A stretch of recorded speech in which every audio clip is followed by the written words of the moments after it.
Chapter 40 The Gifts. It seemed fitting that at this point in my story of Phoebe, Gramps called out, "Idaho!" We were high in the mountains and had just crossed the Montana border into Idaho. For the first time, I believed we were going to make it to Lewiston by the next day, the 20th of August, my mother's birthday. Graham suggested we press on to Coeur d'Alene, about an hour away where we could spend the night. From there, Lewiston was about 100 miles due south, an easy morning's journey. "How does that sound to you, Gooseberry?" Graham was still, her head pressed against the back of the seat and her hands folded in her lap. "Gooseberry?"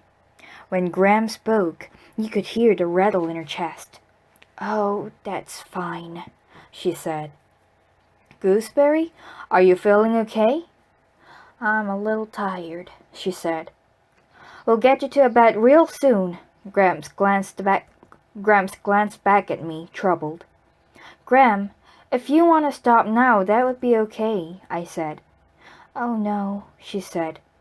"I'd like to sleep in Coeur d'Alene tonight. Your mama sent us a postcard from Coeur d'Alene, and on it was a bountiful blue lake." She coughed a long, rattly cough. Gramps said, "Okay then.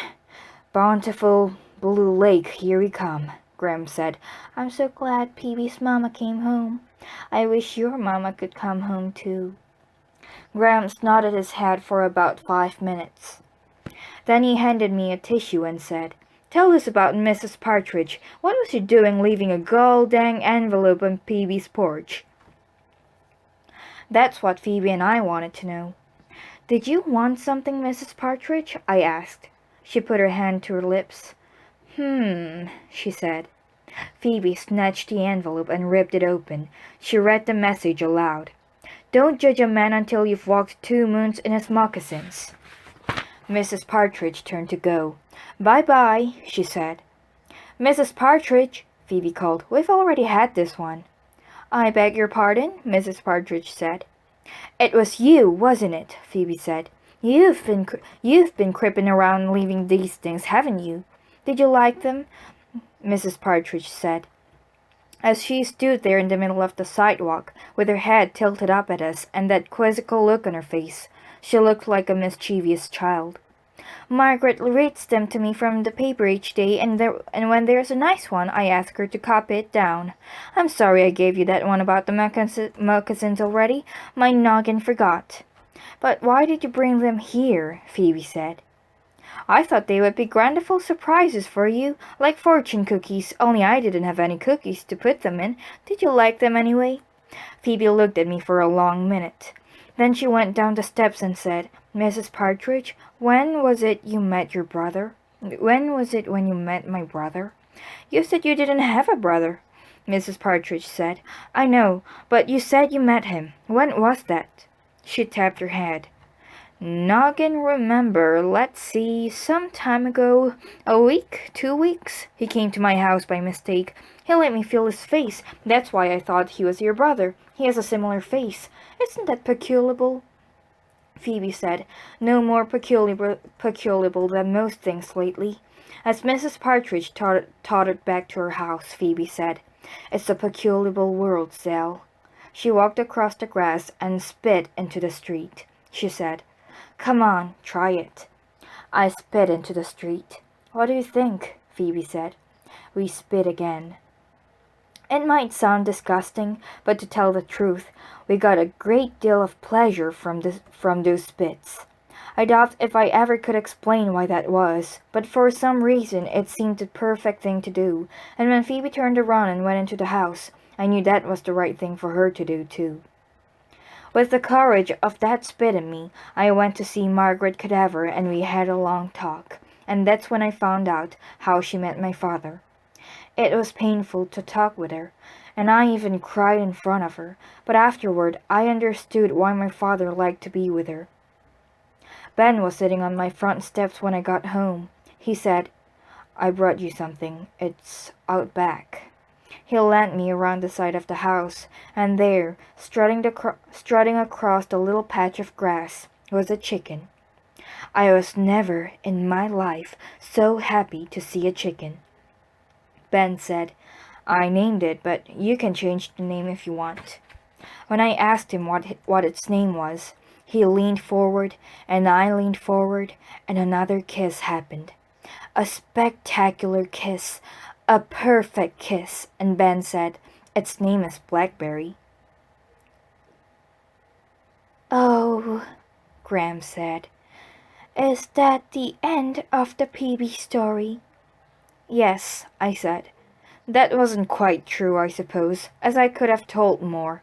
I could have told about Phoebe getting adjusted to having a brother, and to her new mother and all of that. But that part was still going on, even as we traveled through the mountains.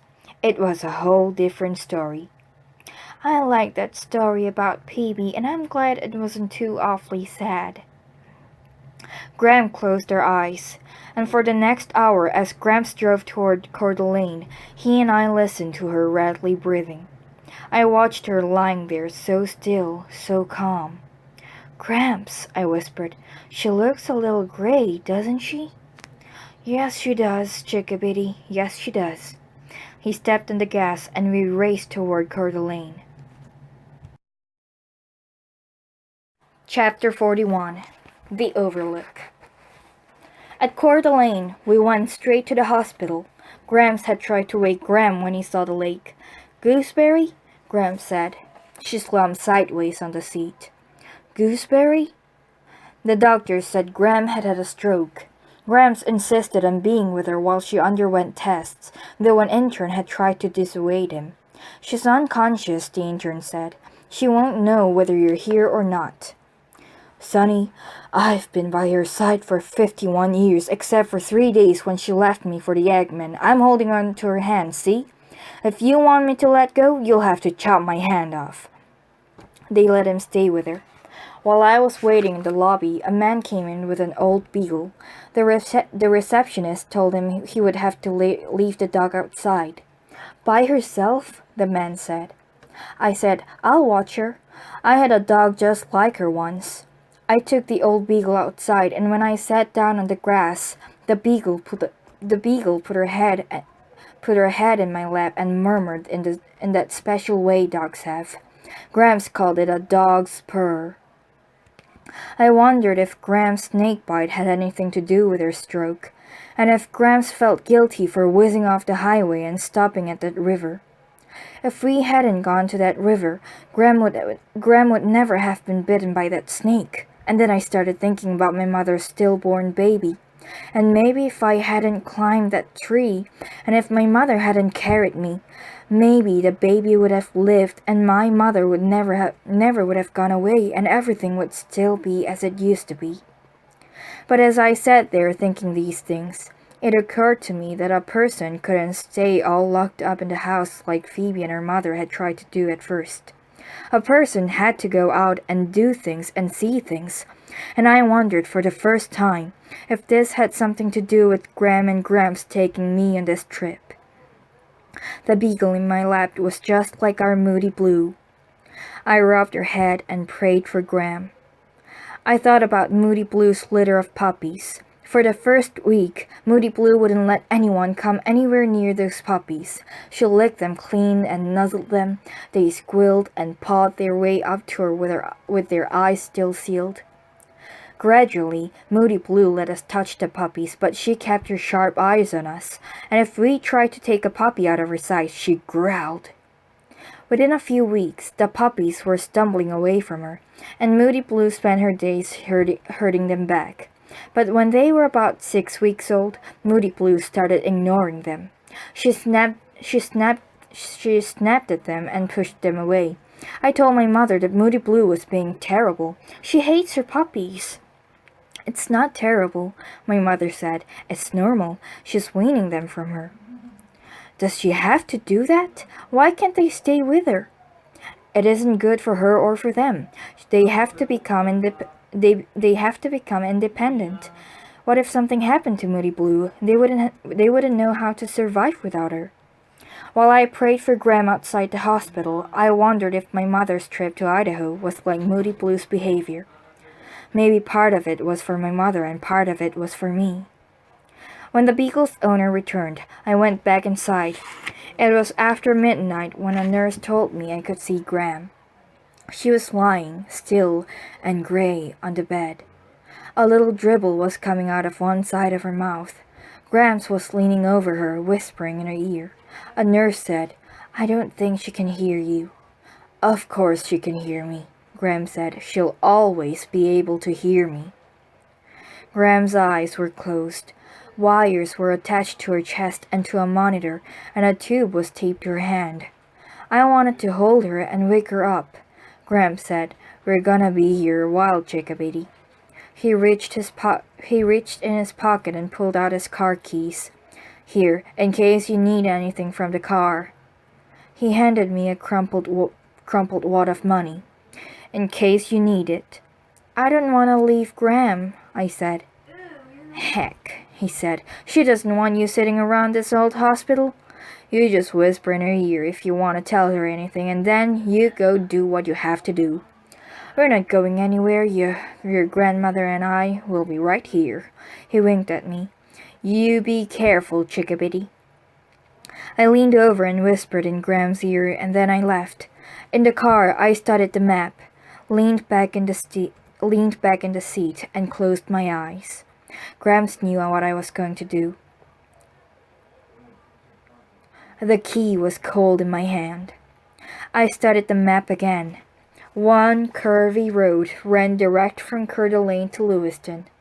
I started the car, backed it up, drove around the parking lot, stopped, and turned off the engine. I counted the money in my pocket and looked at the map once more. In the course of a lifetime, there were some things that mattered. Although I was terrified when I drove out of the parking lot, once I was on the highway, I felt better. I drove slowly, and I knew how to do it. I prayed to every passing tree, and there were a thumping lot of trees along the way. It was a narrow, winding road without traffic.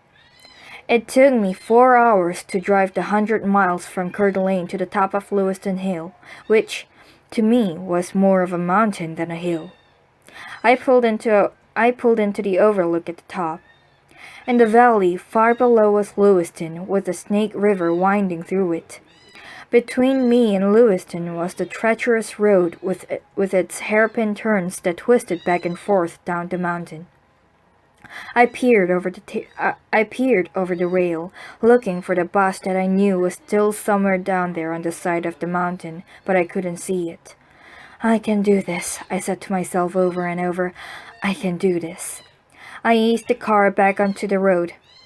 At the first curve, my heart started thumping. My palms were sweating and slippery on the wheel.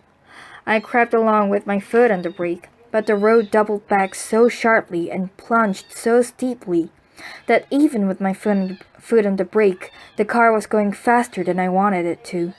When I came out of that curve, I was in the outside lane, the one nearest to the side of the cliff. It was a sharp drop down, with only a thin cable strung between occasional posts to mark the edge of the road. Back and forth across the hill, the road snaked. For a half-mile, I was on the inside against the hill and felt safer. And then I came to one of those awful curves, and for the next half-mile, I was on the outside. And the dark slide of the hillside stretched down, down, down. Back and forth I went, a half-mile safe, a curve, a half-mile edging the side of the cliff. Halfway down was another overlook, a thin extra lane, marked off less as an opportunity to gaze at the scenery, I thought, than to allow drivers a chance to stop and gather their wits. I wondered how many people had abandoned their cars at this point and walked through remaining miles down. As I stood looking over the side, another car pulled over into the overlook. A man got out and stood near me, smoking a cigarette. "Where are the others?" he asked. What others?" "Whoever's with you. Whoever is driving." "Oh," I said. "Around." Taking a pee, eh? He said, referring, I gathered, to whoever was supposedly with me. A hell of a road to be driving at night, isn't it? I do it every night. I work up in Pullman and live down there. He pointed to the lights of Lewiston and the Black River. You been here before? He said. No. See that? He pointed to a spot somewhere below. I peered into the darkness. Then I saw the severed treetops and the rough path cut through the brush. At the end of this path I could see something shiny and metallic reflecting the moonlight. It was the one thing I had been looking for. A bus went off the road here, a year or more ago, he said. Skidded right there, coming out of that last turn, and went sliding into this here overlook and on through the railing, and rolled over and over into those trees. A hell of a thing. When I came home that night, rescuers were still hacking their way through the brush to get to it. Only one person survived, you know. I knew.